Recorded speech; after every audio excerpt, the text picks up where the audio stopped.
Karen blocked my emergency exit. She's now facing jail time after fire department testified. Have you ever wondered what happens when someone's entitlement puts lives at risk? In a small, bustling apartment complex in suburban Massachusetts, a single act of arrogance sparked a chain of events that would unravel one woman's carefully curated facade and land her in a courtroom, fighting for her freedom. It all began on a crisp January evening in 2024, during a fierce New England blizzard. The snow fell in relentless sheets, blanketing the town of Canton in white. Inside the Oakwood apartments, residents huddled in their units, unaware that danger was brewing not from the storm, but from one of their own. Karen Mitchell, a 52-year-old tenant known for her sharp tongue and unyielding demands, had parked her oversized SUV directly in front of the building's primary emergency exit. The vehicle, a gleaming black monstrosity, blocked the only accessible route out of the complex's main stairwell, a clear violation of fire safety codes. Residents had complained about Karen's parking habits before, but her response was always the same. A dismissive wave and a smug, "I pay rent here, same as you. Mind your business." That night, I, a single mother and tenant in Unit 3B, noticed the SUV while taking out the trash. The emergency exit sign glowed red above the blocked door, a silent warning of the hazard. Frustrated, I knocked on Karen's door to ask her to move the car. She answered in a huff, her designer scarf still wrapped around her neck. "It's just for a few hours," she snapped, her eyes narrowing. "I'm not going out in this storm to move it. Relax." Her tone dripped with condescension, as if my concern was a personal attack. I bit my tongue and returned to my apartment, but unease gnawed at me. What if something happened? The building's old wiring had sparked minor fires before. I couldn't shake the image of being trapped with my 6-year-old daughter, Lily, unable to escape. The truth came crashing down at 2:17 a.m. A faulty space heater in Unit 2C ignited, and flames began to chew through the dry wooden walls. The fire alarm's piercing wail jolted me awake. I grabbed Lily, her tiny hand trembling in mine, and rushed to the stairwell. But when we reached the emergency exit, Karen's SUV loomed like a barricade. Smoke was already curling under the door, and panicked voices echoed from other tenants piling up behind us. "Move the car!"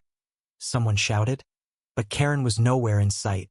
Desperate, I banged on the door, hoping to force it open, but the vehicle was pressed too close. My heart pounded as Lily coughed, her eyes wide with fear. That's when Marcus, a quiet maintenance worker who lived on the first floor, sprang into action. He'd seen Karen's parking stunt before and had warned her about it months earlier. Now, with the fire spreading, he didn't hesitate. Marcus sprinted to the parking lot, grabbed a crowbar from his truck, and began smashing the SUV's windows to access the gearshift. "I'm getting us out," he yelled, his voice cutting through the chaos. He managed to shift the car into neutral and, with the help of another tenant, pushed it aside just as the fire department arrived. Their hoses roared to life, dousing the flames, but not before the fire had gutted 2 units and sent 3 residents to the hospital for smoke inhalation. The aftermath was a reckoning. The fire department's report was damning. Karen's SUV had delayed evacuation by critical minutes, endangering dozens of lives. Firefighter Lieutenant Emily Torres, a no-nonsense veteran, testified at the investigation, her voice steady but laced with anger. "That vehicle blocked the primary egress point," she said. "We had to divert resources to clear it, wasting time we didn't have.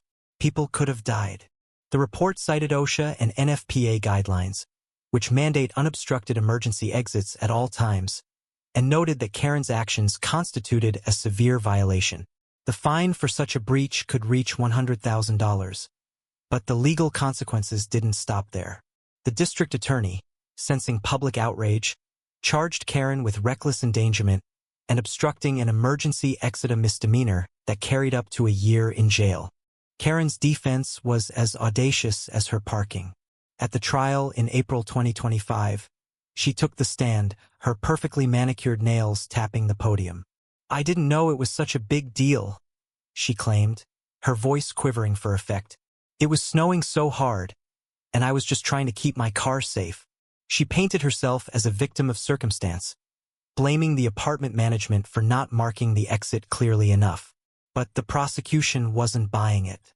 They called Marcus, who recounted his frantic efforts to move the SUV, his hands still scarred from the broken glass. "She knew," he said, locking eyes with the jury. "I told her myself last summer, move your car. It's blocking the exit." She laughed it off. Then came the twist. Sarah, a shy college student from Unit 4A, stepped forward with a video she'd recorded on her phone that night. She'd been filming the snowstorm from her balcony when she caught Karen parking the SUV. The footage showed Karen glancing at the emergency exit sign, pausing, and then deliberately positioning her car to block the door.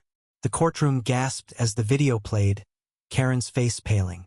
Sarah, trembling but resolute, testified that she'd hesitated to come forward because Karen had a reputation for intimidating neighbors.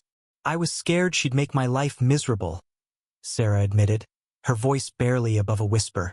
The video was the nail in the coffin, exposing Karen's lie that she didn't know the exit was blocked. The confrontation in the courtroom was electric. Prosecutor Hank Brennan tore into Karen's story, his questions sharp and unrelenting. "You looked directly at the exit sign, Ms. Mitchell, and still parked there. Why?"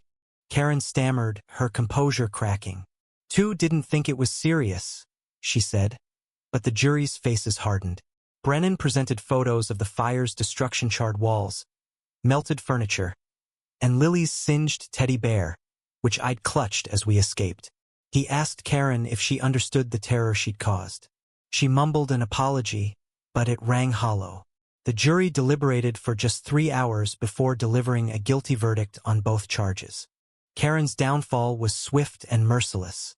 The judge, Beverly Cannoni, didn't mince words. "Your actions were not just negligent, they were selfish and dangerous," she said, sentencing Karen to 9 months in county jail and a $75,000 fine. As Karen was led away in handcuffs, her head bowed, the courtroom was silent except for the soft sobs of a neighbor whose home had been destroyed. Outside, residents gathered, some cheering, others shaking their heads.